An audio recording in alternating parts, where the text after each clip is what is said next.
Bid'ah itu semuanya dolalah, masuk neraka. Itu mulutnya, Pak. Tapi prakteknya secara implisit semua orang mengakui kalau ada bid'ah hasanah. Apa contohnya? Lihat nih. Ulama Saudi itu melarang maulid Nabi dengan alasan apa itu? Bid'ah. Tapi membiarkan sholat khatmul Quran di akhir Ramadan itu nggak ada, Pak. Nabi pernah berdoa indah khatmul Quran berjamaah kayak Bapak lihat malam 29 di Masjidil Haram, itu nggak pernah ada. Tanya sama ulama di Saudi, jawabannya itu muter-muter. Bapak nggak usah nanya, saya udah nanya soalnya. Jawabannya muter-muter. Ya, saya bilang, loh, kalau semua bid'ah itu dolalah, kenapa Anda membiarkan sholat qiyam itu 11 rakaat dari asrul awakhir itu 11 rakaat itu tahajud kan, Pak? Itu dilakukan berjamaah.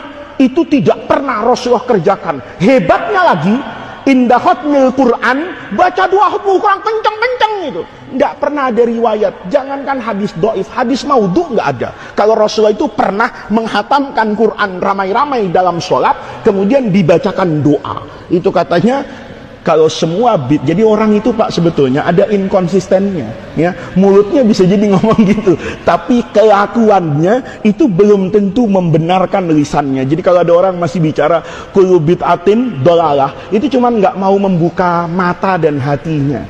Jadi kalau ada orang tanya, maulid itu butuh hadis sahih? Enggak. Maulid itu butuh hati yang bersih.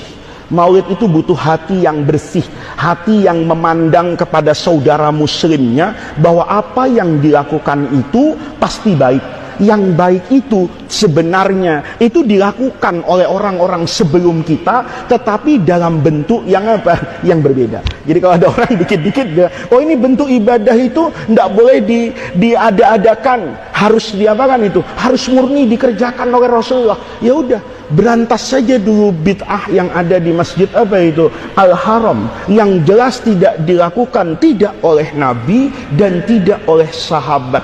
Tidak ada riwayat Sayyidina Abu Bakar mimpin sholat khatmul Quran pada asrul awakhir min syahri Ramadan.